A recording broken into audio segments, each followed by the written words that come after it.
Good afternoon, everyone. My name is Gary Levinson. I'm the Artistic Director of the Chamber Music Society Fort Worth. And I'm delighted to welcome all of you to our pre-concert talk. Unfortunately, the last one of this year, even though it feels like we have so many more concerts to do, but this one, Thanksgiving coming up, and the next time we will talk to you will be in January. So at this point, we have a dear guest speaker. Laurie Shulman is not going to be with us until next spring, but I'm delighted to have Dr. Till Meyn here with us. Please help me welcome him. Thank you, Laurie. So great to have you with us. And I want to remind everyone that Till is a working composer in addition to teaching composition at TCU. So we have a spectacular opportunity to have someone who is the creator. You know, the way we think about musicians is we're the recreators. So we go and study the music, we work with scores, especially with something like this program, where we can't really talk to the composer because Mozart and Beethoven and Dvorak seem not to be around anymore. I don't know. Are they still working? So it's really exciting for me to work with him and prepare this talk because he is the creator, whereas we're the recreators. You're a creator too, actually. Well, trying to be. One thing I want to tell you is that you're probably used to seeing a piano here, but this is an all-string concert. And another thing I want to draw your attention to is we have new panels here. Now these panels are acoustical panels. As you can see, the panels behind me as well are a little bit shorter. The museum owns them, and we're going to be using them for the first time. And it'll be really interesting how you feel about the acoustics. So let's talk about our very first piece. It's the Terzetto by Dvorak. And Dvorak was someone who actually, this entire concert is kind of all about viola. And we have the two viola quintets, and then the Dvorak Terzetto. The terzetto is an interesting piece of music because, well, first of all, if you think about the Italian terzetto, it sounds like it's a small version of a trio, but it's anything but, because this is quite a long piece. And it's a very virtuosic piece. It's a piece of music that all three instruments, the two violins and viola, really have a lot of fingers to do. So maybe we can speak a little bit about when you compose a piece of music, and all of a sudden, does it somehow come out as virtuoso piece, or do you usually have to plan it first? I think for every composer it's probably different, but it feels to me that there's there are elements of planning, and then there are elements of whatever the spirits just kind of bring down to you in a way. And then there's, of course, the tessitura, the range. So in this case, one might expect to have a string trio, traditional string trio, which is violin, viola, and cello. So why not have the cello here? Well, as we'll talk about with the other pieces, oftentimes composers are pragmatic about this. So for example, if you have two violinists that you really love, and you say, well, how can I marry two violinists and a cello? There's like a gap there in the tenor clef, so then you add viola to it or something like that. Does that sound right to you? I mean, yeah, absolutely. The performers are always the most important part of any piece that's being planned. So you know the people, you want them to be playing, and yeah. I mean, all the way back, if I think about like 20th century, so Rostropovich had Prokofiev and Shostakovich. Joachim had Brahms. Mendelssohn had his own people. I mean, the bottom line is almost every great composer has his muse who plays something. So why don't we go on to our examples? And in the first movement here, it's a sonata allegro form, and this entire piece, we should really add, is all about Dvorak and the Bohemian melodies. I mean, there's really nothing here that's dramatic, even though he was very much trained in the German tradition. Although I will say there was less of this kind of Czech kind of style than I thought there would be, interestingly. It's not really till we get to maybe the third movement that I really feel it. And if I could also just correct one thing. So the first movement isn't in sonata allegro form. That's what's strange, and maybe that's why he calls it a terzetto, which means maybe like it's smaller. Mm-hmm. It's more like a ternary form, which is a smaller form than sonata. So let's listen to the first example, please.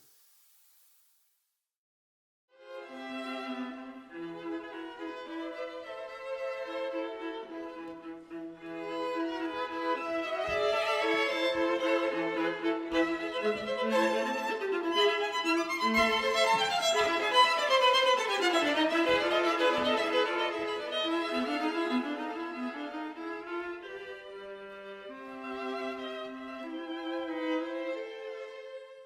So that last melody is actually where the piece starts.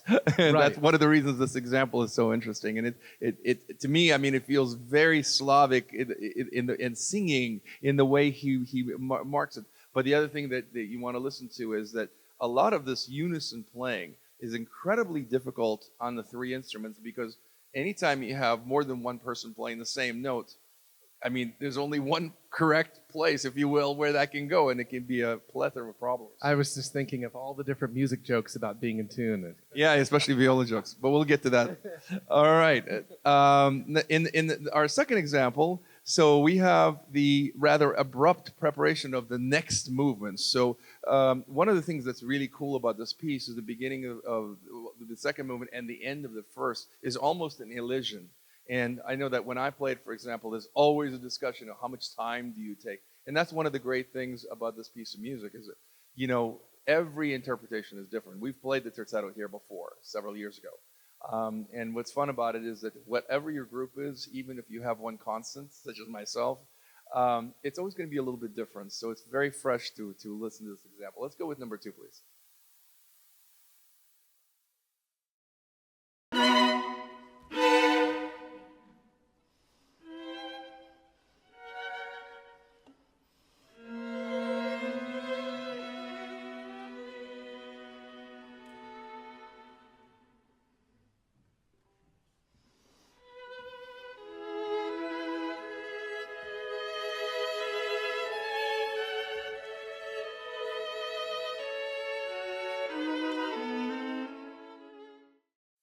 And what I find interesting about the way that Dvorak uses different key areas, you know, we talk about like this is in C, and now we're moving to another key.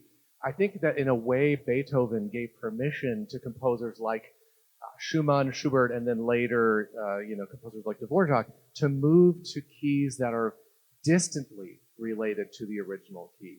And you might not be thinking that when you hear it, like, oh wow, we're in E major now.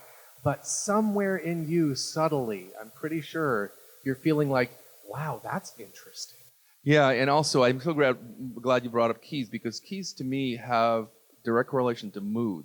So for example, if you went, and I don't want to go off the rails too much, but if we went all the way back to Bach, you know, you knew that C minor, for example, and D minor would be keys of tragedy, very serious. But for example, Beethoven F major is where the happiness really lies. And here you can hear in this example, for example, you get very operatic chords where the silence is equally as exciting and important as the music itself. So there's a lot of operatic stuff here with the three instruments actually sound rather like a chorus, I think. Yeah, and it's funny you mentioned opera, because what we just heard, that introduction to the second movement, is just like a recitative, an unaccompanied recitative. Yeah. And there's more of that to come, but we'll get to it. Let's look at the next example where there's a departure from the middle part of the middle theme. So that's number 2, please.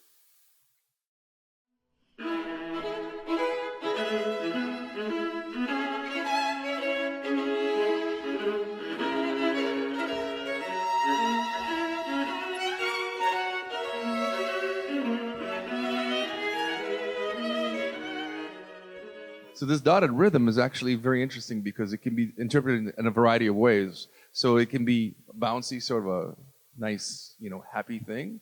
And it can also be a rather nervous thing. And it's interesting how sometimes we do something called double dotting, meaning that you make the first note slightly longer than written, and you make sure that it doesn't sound like a triplet. Is that something that you think about it when you compose dotted rhythms, depending on where the context is, maybe? I think maybe so, because I never put a double dotted rhythm in. I think if performers want to make one note a lot longer and another a lot shorter, they'll just do that on their own. But this brings up the more ancient tradition of the double dotting you hear in French Baroque music. It's been there for a century. Like for Sicilian, for example, something like that, something that has a lilt. Yeah. So speaking of double dotting and dotting itself, we get the scherzo coming up, in which you have a very interesting dotted rhythm that's open in double stops, meaning that the violin plays 2 lines at the same time. Let's hear number 4, please, the scherzo.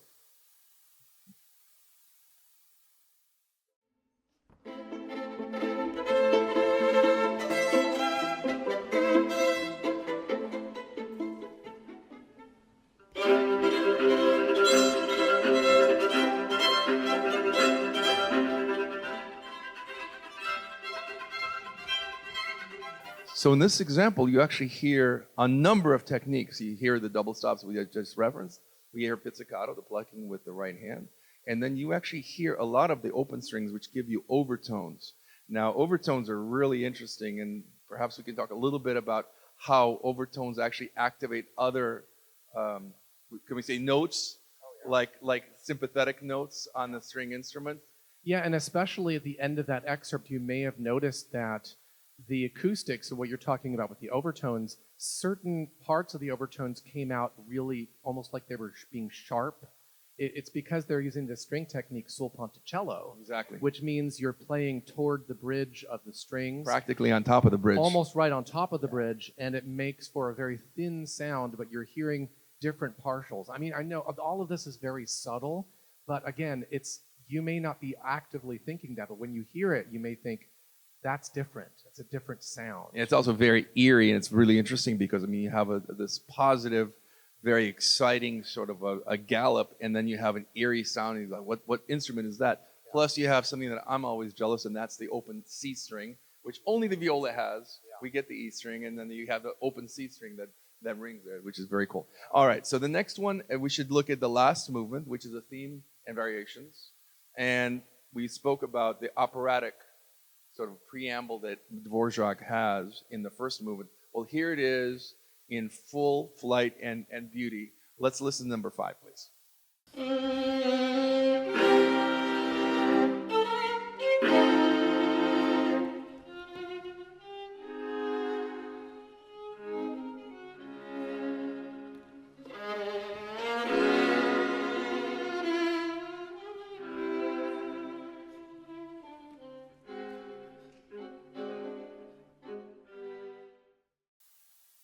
So to me, that is fascinating that Dvorak decided to use this as a theme for theme and variations, because it's moving, harmonically it's moving so chromatically, and it seems to never be stable anywhere. Whereas with Mozart, you get the tune, and you know the tune, and you can follow it.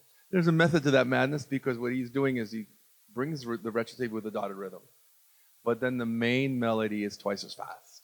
So he comes in, he says, well, I showed this to you over here, but then it sounds like, oh, I get it. And again, for me personally, I love the idea of figuring it out after the fact. Yeah. I think the great composers make you believe, oh, I get why you did that. And the ones that are maybe not so great, they're quite obvious. I mean, you can make a Salieri case for that, too. It's like watching a good movie 3 or 4 times and then getting a new layer of understanding every time. Exactly. So our next, in the last example, really, of this one is the last variation. And it's really a virtuoso, wonderful, energetic piece of music, which sort of recaps everything we talked about. Let's hear number 6, please.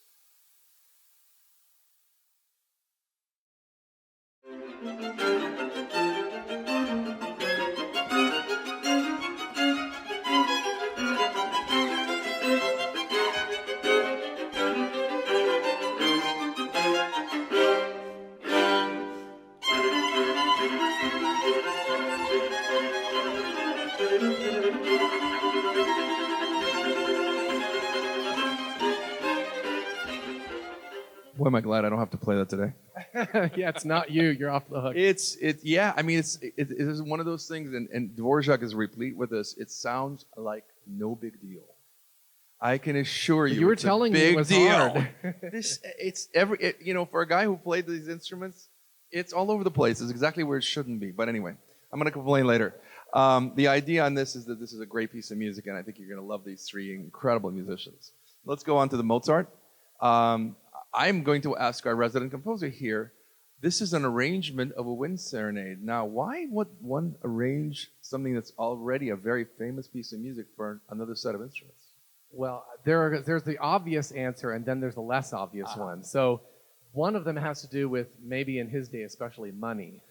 And that is, you've got something, you already wrote it, you say, well, I'm working on these other projects, I'm just going to arrange this thing, and then guess what? I get to make more money off of it. Yeah, welcome to Stravinsky's world. Exactly. But I would say, if I could just inhabit his body or soul for a moment as a composer myself, when I arrange something, it's like I was saying a moment ago about a good movie. You see it or you hear it again, And it's these layers of complexity that you can explore that you otherwise wouldn't get a chance to. You write it once, great. You write it again, and you say, oh, what did I do there? I'm going to make it even better. And I also think we have to admit he loved the viola. And in his time, I mean, this is a relatively late piece, but I mean, still in his time, there's a handful of Baroque viola concertos, and really the viola was sort of in between the cello as it was becoming more of a prominent instrument, and then of course the violin and the various other, soprano viols, which were much more popular and had more stuff to do. I mean, we can even one day we'll have a talk about the dead instruments, like dead languages. One of the reasons the sackbut has no concertos anymore is because nobody writes for it. Or the serpent. Yeah, the serpent. Yeah. So there are various really cool instruments that nobody hears from anymore because there's no rep for it. But this is a dramatic, incredible quintet. So the opening, we spoke about key centers and what they mean. This piece is in C minor. So that's a key of tragedy for the Baroque composers, and at times for Mozart. But I'm not sure in this incarnation it is tragic, as it's much more serious. It's dramatic. Exactly. Yeah. It establishes drama and a certain mood that, this is not a toe tapper necessarily. All right, let's hear that next example, please. Number 7.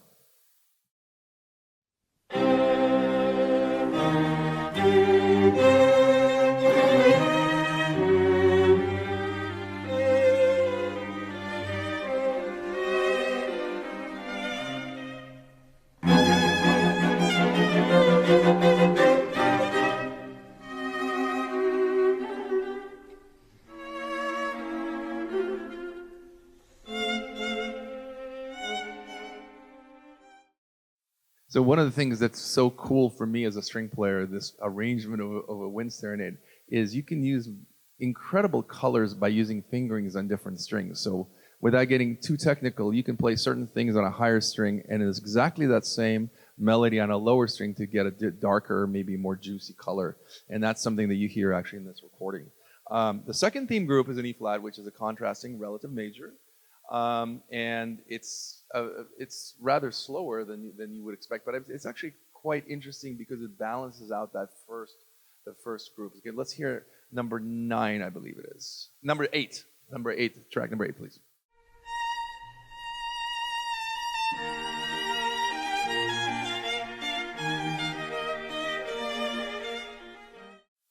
Yeah, so it's much more sunny, and it takes that serious mood and says, "No, I'm just kidding." It's much more interesting. Is that something that you would do, like if you were writing in the classical sonata allegro form?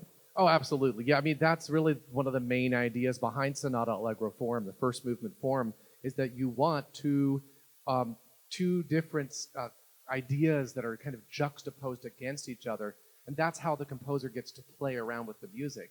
If you had two themes that were similar, you might just get bored. Exactly. Now, our next example is a canon, and no one is better to explain what a canon is than Till Meyn. Thought you were going to say than Bach, but he's No, not here. it's not the kind that you fire. It's not the 1812 overture. Right. What kind of canon are we talking about? Yeah. So a canon, which is that the movement we're getting to right now? Yeah. Okay. Oh, already. Okay. Yes. So this is a fantastic and very interesting movement. With Bach, he's not the first composer to write a canon, but Bach really took it to the next level. It's the kind of genius that, as a listener, you might not know what's going on, but all of that subtle complexity is in there. And what's happening in this piece is you have a theme, which is then played by one pair of instruments, and then the other pair of instruments picks it up. But they don't just play the theme; they play it upside down, and it works. So to say that you could have one melodic line and another one going against it upside down, and it still sounds good, is remarkable. So it's virtuoso polyphony. Yes, exactly that. Let's hear that. Number 10, please.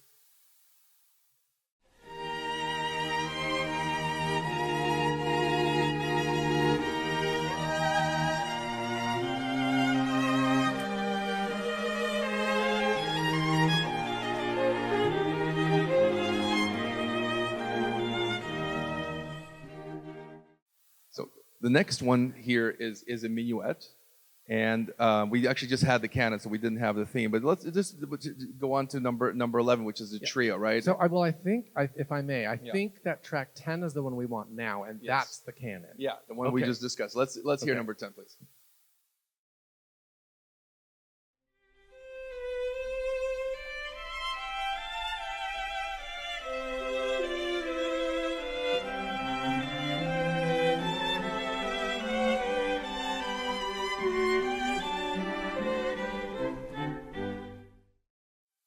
So what's interesting about this, as well as our next example, is a lot of this is an homage to Bach. I mean, if you think of like the Goldberg variations or various other things where Bach was always displaying his ability to write both melodies, accompaniments, and especially the polyphonic stuff. Mozart was a big fan of Bach, which is very interesting because we always think of Mendelssohn rediscovering Bach, and that time between, let's say, 1760 and 1820 is like the dark age where Bach was very not popular. Well, obviously with Mozart, he was popular. So let's listen to number 11, which is a trio al rovescio in reverse. Number 11, please.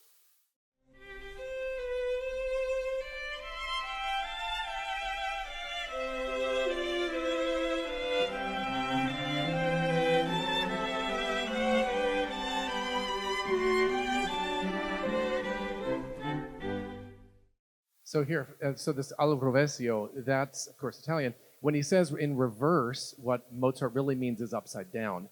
And maybe you heard that da da da da dum, and then the others da da da da dum. It's the upside down version. Yeah, I think the mirror image is something that he would find very humorous. And he would expect you guys to say, well, obviously that was really cute. And the viola joke in there is that he left the viola out. Yes. One of them at least. Yeah. So the next variation is our finale theme, which is treated freely in rhythm, and the key is moved to E flat major. Again, the relative major, one of the things that we kind of forget is that there's a lot of architecture to this kind of music. It's not just polyphonic music, whether it's an allegro form or free. One has to construct it, not just write the notes. And, he uses the relative major for a really interesting contrast. Let's hear that finale theme, please.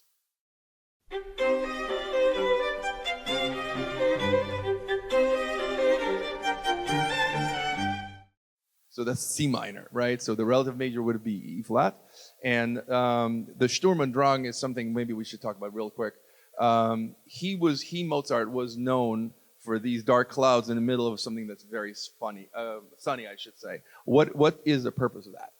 Yeah, and coming from Haydn and other composers just before that time too, this idea of Sturm und Drang is the storm and stress, where you have something that's very angsty and full of anxiety, and then you can pull that. You create more stress, but then there's also the release of that stress too. That's the sunny part. Right, and it's always like a minor cloud. It doesn't last 20 minutes, right? It's really interesting. Let's hear just one last variation from this incredible quintet, which is track 13.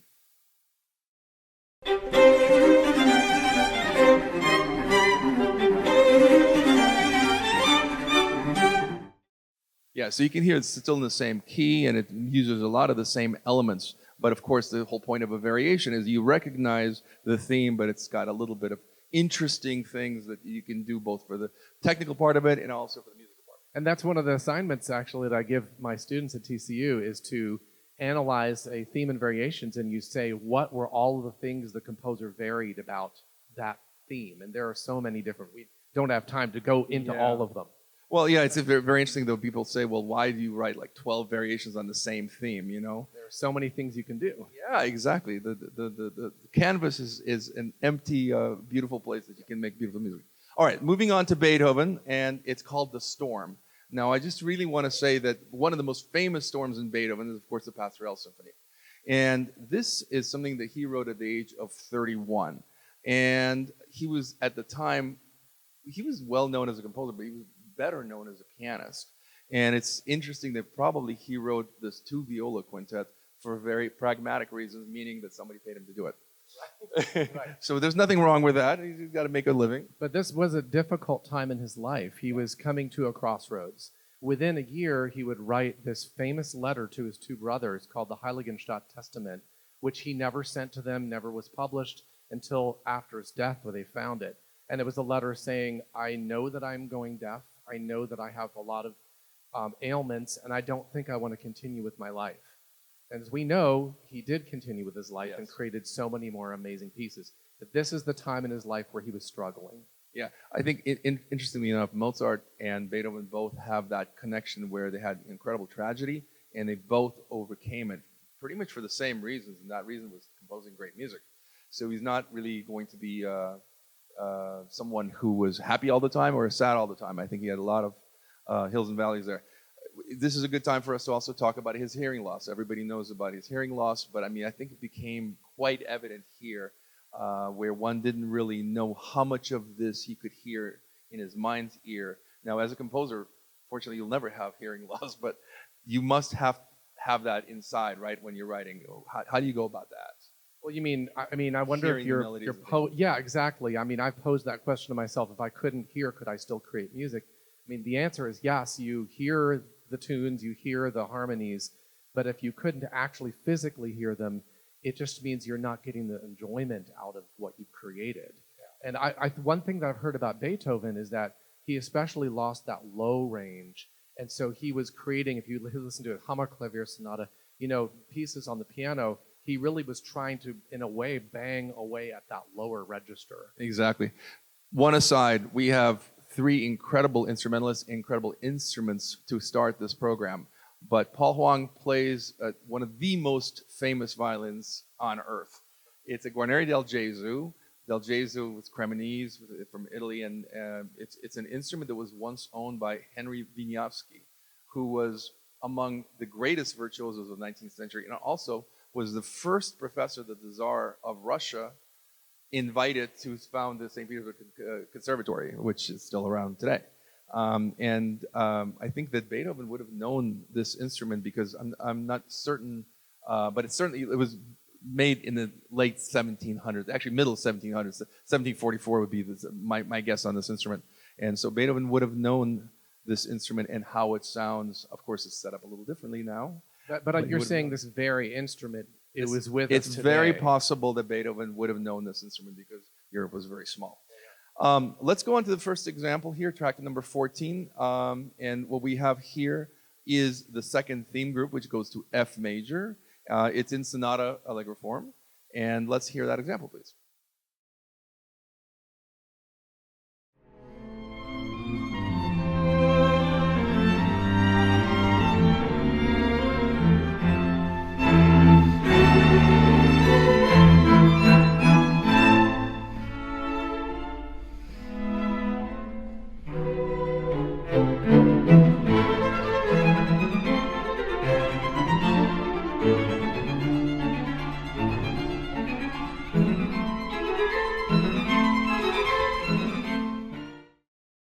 Yeah, so I was just going to say, speaking of key areas as we have today, first of all, it's interesting that all 3 of the pieces we will hear are in C. Yes. And then what Beethoven, I said it earlier, Beethoven allows later composers to move to different distant keys, but he's doing it himself here, where normally you would be moving to G major, coming from C, which is the dominant. He goes to F instead, which is the subdominant, and somewhere within us we're going to feel like it didn't go quite where we expected, but it's beautiful. Well, and this is where Beethoven is so different from Mozart, even though they're separated only by a few decades. Here, even when you have the melodic writing for the first violin, there's this incredible rhythmic discipline with that you really feel like his fist is never really unclenched. You have this ability to get the audience into your world and not release it. So it's very, very special. Our next example is also in the second movement, and the development section begins here with a new theme. Again, the accompaniment is rather shuddering, even though it's not necessarily loud, but it is very strong. I mean, remember, like when we have markings of forte, a lot of people think that means we'll go out and play loud, and it just means to play strong. So let's hear number 15, please.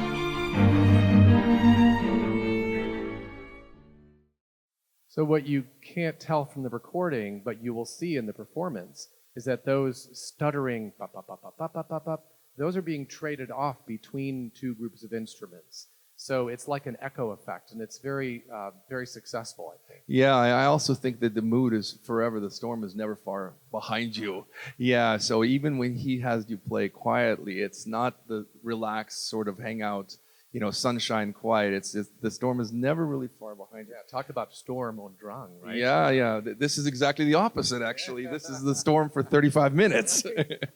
All right. Beethoven invented the scherzo idea because Mozart would have had the minuet and trio. And I think one of the reasons that he invented it is for the energy of the scherzo and the excitement of it. It's sometimes fast and sometimes not so fast, but it's always got direction. So let's listen to number 16, the scherzo that's in sort of a middle tempo.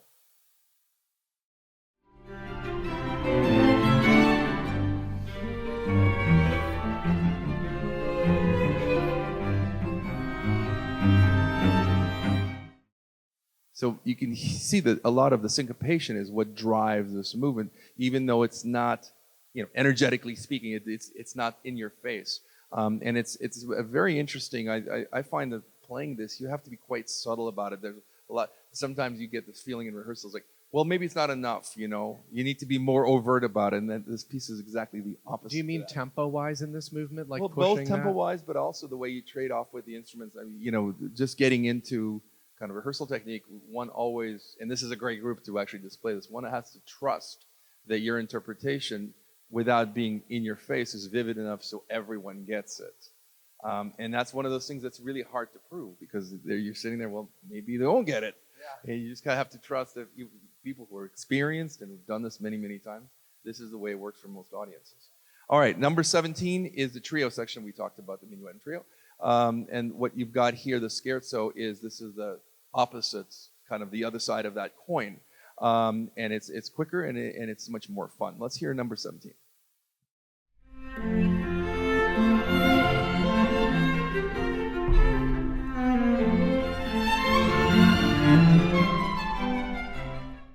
Yeah, see this. I love this slide in that because I always want to remind people, Beethoven with his wild hair, and I need a haircut more like this, was also a young Beethoven where he had a sense of humor, sometimes extremely tasteless, I might add, but he was able to just really kind of have fun with it. I think history kind of neglects that because it's more fun to talk about we always the guy see with a shaking pictures fist, right? Yeah, right, the brooding. Yeah, it's not all about Beethoven's fifth.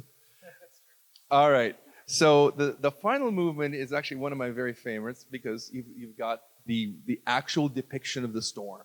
And we use a technique called tremolo, which basically means trembling, and it's just very quick repeated notes. Now, one of the great things about a string group is that you can play those repeated notes near the bridge, you can play them near the fingerboard, incredible amounts of color, and you can actually sculpt that color depending on how you want to do that with these instruments. So here you have chromaticism, you have a lot of stuff going on, and basically it's Beethoven saying, here's everything I know how to do in chamber music, and I can show it off here. And once again, he moves to distant key areas. So C major is supposed to be this piece, but then he moves to A flat, which has many flats in it, and it's pretty far removed, except that there's not to take up too much time, but there's something called chromatic mediants. Yes, let's talk about it. Yeah, so that's just where you could go to something that's a third away. If you looked at a keyboard, you could see that A flat and C are a third away, but it's the wrong third. You should be going either to A, or you should be, one of those thirds is going to sound more chromatic than the other. Exactly. Number 18, please.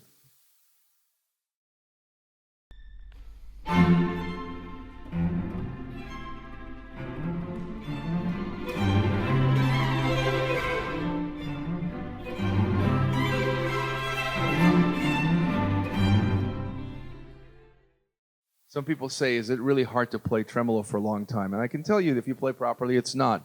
It's antithetical, it seems like, because you're working at it, but you need to relax the bow arm and most of us can kind of play tremolo forever. Yeah, I know, because I was asking you that the other day. Yeah. I'm not a string player, but it seems like you just get so tired.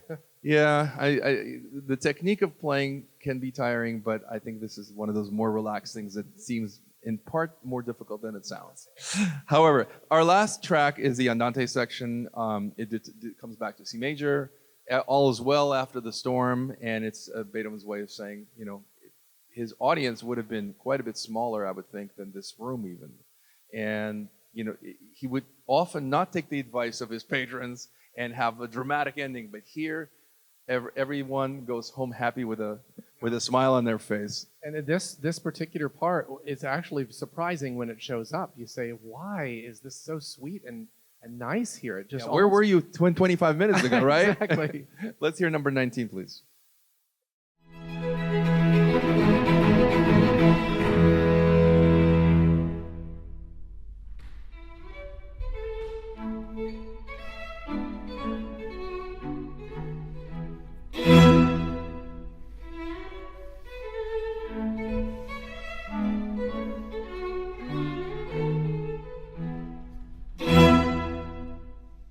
This music is coy, and it's, as Jill said, the end of it is nothing like that, anything that came before it. And I think that's the magic of this quintet, is that no matter how many times you listen to it, you hear different things in it.